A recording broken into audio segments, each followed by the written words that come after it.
In scriptures, the human body is often referred to as the temple of God. Yet, it is quite an uncommon privilege for any soul to attain the sacred abode that houses the divine, as it is truly a blessing to be reborn as a human being. On several occasions, Supreme Master Ching Hai has spoken about the rarity of this phenomenon.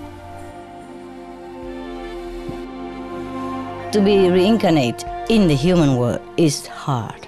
You have to have enough human quality.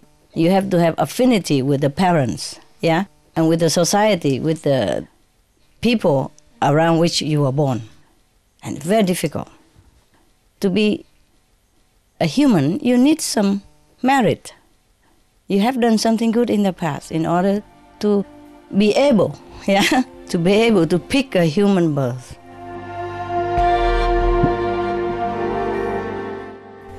As a living temple of God, the human body is fully equipped with miraculous wonders that can be awakened in those who are spiritually conscious and have complete faith in the Creator of all life. Inadia, Latin for fasting, is the human ability to live without food. Since time immemorial, there have always been individuals who can sustain themselves on prana, or the vital life force. Through the grace of the providence, inadiates, people who follow a food-free lifestyle, can draw the energy from nature to nourish themselves. They live on the chi, from the ground, or from the forest, and from the sun and from the air. They make use of all that. Or they live on love, on faith alone. These individuals are known as breatharians, or pranarians, or inadiates, solarians or watarians, and they come from all walks of life, from different cultures and all corners of the world. Indeed, the possibilities and miracles in this life, as our benevolent Creator has designed for us, are endless. We only need to connect within to recognize our abounding largesse as God's children. Supreme Master Ching Hai has lovingly recommended a weekly series on Supreme Master Television to introduce those individuals of the past and present who have chosen to live food-free on earth. May their spiritual stories enthrall you, may hearts be opened and horizons be expanded.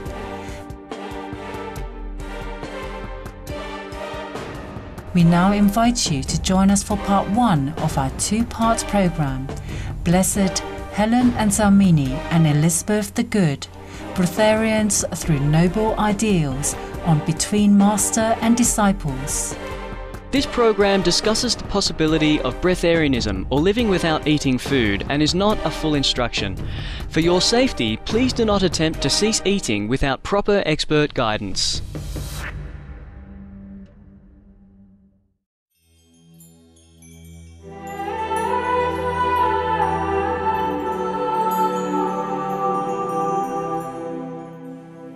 Welcome, enlightened viewers. Today's feature examines the conditions under which 2 devoted worshippers of God receive the gift of anidia. People who are anediates possess the extraordinary ability to abstain from eating food and drinking liquids. Some anediate practitioners consider overcoming the desire to consume food and liquids as a natural progression of their spiritual growth. Many view anediates as visible examples of persons who received God's blessings. According to the Catholic Church, Anidia is the abstinence from all nourishment for great lengths of time. Among the saints, this gift is usually manifested as the ability to exist for months or years with no food but Holy Communion. documentation of food-free individuals began since the Middle Ages, and most of them were usually about women anediates. In Holy Feast and Holy Fast, Carolyn Walker Bynum cited some examples of anediates who survived on the Eucharist alone. For example, in the year 1225, Roger of Wendover and Matthew Paris reported, "In that same year, in the city of Leicester, a certain recluse died, who, for 7 years before her death, had never tasted food except that she received the body and blood of the Lord in communion on Sundays. When the Bishop of Lincoln, Hugh of Lincoln, heard of this miracle, he did not believe it, completely incredulous. He therefore had her strictly guarded for 15 days by priests and clerics until it was found that she really took no nutriment for her body in all that time. And she always had a face whiter than lily, but with a rosy tint, as a sign of her virginal purity and modesty. Similarly, another writer, Roger Bacon, gave a description about a woman in Norwich who did not eat for 20 years, and she was fat and good stature, emitting no excretion from her body, as the bishop proved by careful examination. The general belief is that the human body requires food to survive. So how is it possible that some people can survive without consuming nutrients to maintain their body's health? Joachim M. Werden, a former Polish breatharian, noted in his e-book, Lifestyle Without Food, that when a spiritually minded person reaches a certain level of devotion with God, he knows intuitively that he no longer relies on food and liquids in order to have a perfectly working body. The intuition is the best advisor. If you can hear it well, you need no advices. If you cannot yet, then judgment is your best advisor. When Between Master and Disciples return in just a moment, we will look at the lives of two women who chose to give up physical food for spiritual nourishment. Please stay tuned to Supreme Master Television.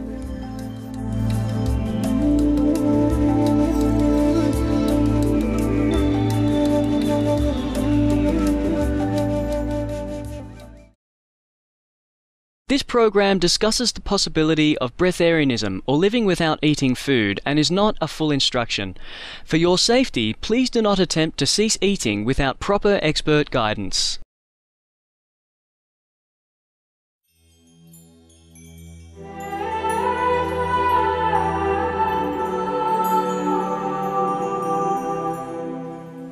Welcome back to today's episode of Between Master and Disciples. Let's continue with our feature on Blessed Helen Enselmini and Elizabeth the Good, Breatharians Through Noble Ideals. We now examine the lives of two women who followed their intuition and became food-free, but not before their spiritual growth warranted a natural transition to the lifestyle of an inebriate. Both happened to practice under the Catholic traditions. However, not all inebriates practice the same faith, nor is it necessary to practice a certain religion in order to become food-free. First, we will look at the life of Blessed Helen Enselmini of Arkella, and then we will consider the life of Elizabeth the Good. On October 29, 1695, Blessed Helen Enselmini of Arkella was beatified by the Catholic Pope Innocent XII because, living as an inebriate, she exemplified a selfless sacrifice for the benefit of her community. The word inedia was first used to describe a fast-paced lifestyle within Catholic tradition, which holds that certain saints were able to survive for extended periods of time without food or drink other than the Eucharist.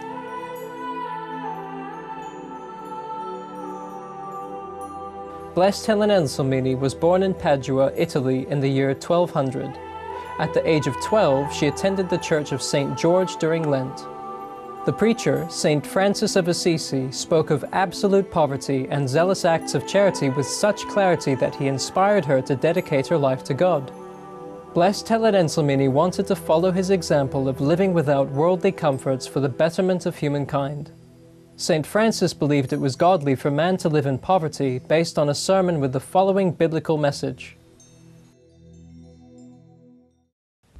The disciples of Christ were to possess neither gold nor silver, no scrip for their journey, no 2 coats, no shoes, no a staff, and announce the kingdom of God.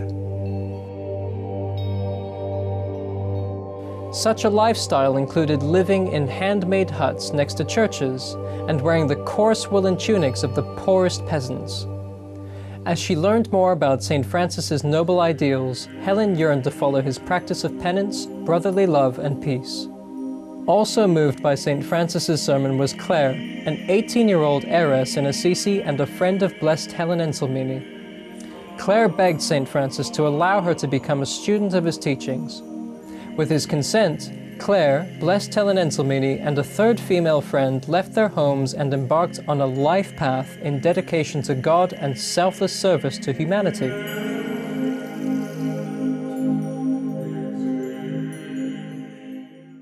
A procession of friars carrying lighted torches met the three girls and led them to the church of St. Nicola Arcella, where St. Francis waited. St. Francis cut off their hair, clothed them in Minorite habits worn by nuns, and received them as his spiritual daughters into a life of poverty, penance, and seclusion. Blessed Helen Enselmini received a veil from St. Francis and became Sister Elena Elseme. St. Francis provided a domicile for the pious maidens in a chapel adjoining St. Damian's that he had rebuilt. This became the first monastery of the Second Franciscan Order of Poor Ladies, which later became known as Poor Clares, Poor Ladies, or the Sisters of St. Clare. As did all Poor Clares, Blessed Helen Enselmini exercised contemplation through mortification, prayer, and meditation. At St. Clare's request, Pope Innocent III granted an order for the Poor Clares to lead a life of absolute poverty for the community as well as for individuals, based on the principles established by St. Benedict, who believed it was right to live in poverty and, as a vegetarian, eating no more than necessary for the strength needed to serve others. Like many Catholic nuns, Blessed Helen Enselmini chose to take her devotion a step farther by resisting the urge to consume food and drinks. Carolyn Walker-Bynum explained, "To holy people themselves, fasting, meditation, and Eucharistic devotion were often merely steps toward God, part of the preparation for contemplation." Highly developed spiritual practitioners sometimes live food-free for the benefit of others. It was inner contentment and personal spiritual growth that Blessed Helen Enselmini sought during her lifetime. She and other Poor Clares believed that this spiritual growth could be achieved by following the rules of St. Francis. According to the first and second orders of St. Francis, she took 3 vows of obedience, absolute poverty, and chastity. St. Francis considered a life of poverty to be the most important characteristic of his students. Blessed Helen Enselmini also adhered to this third order of penance, whereby she respected all religious faiths.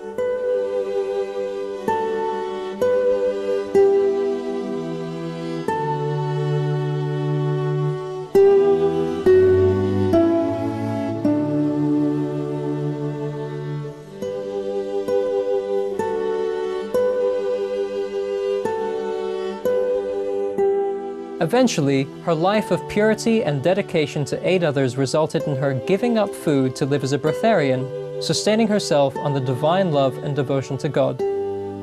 How is it possible that fasting for short periods of time encourages the body to live without food and liquids in the state of anedia? According to Joachim M. Worden, not only does the body become cleansed during a fast or food-free state, but the mind also clears. The clarity of the body and mind raises the practitioner's spiritual awareness for several reasons.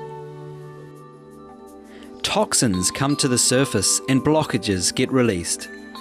This mind cleansing makes the person to perceive things as they truly are. That's why the person can realize the true sense of life. Blessed Helen Enselmini did not give up food instantly. It was a gradual process. Join us again next Sunday when we continue with our feature on Blessed Helen Enselmini and Elizabeth the Good, the early Catholic Breatharian nuns.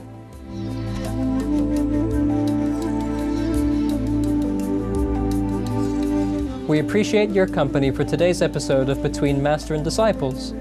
Please stay tuned to Supreme Master Television for Good People, Good Works, coming up after noteworthy news. We wish you much love and kindness in your everyday life. God bless and farewell for now. For more details, please visit www.suprememastertv.com/BMD.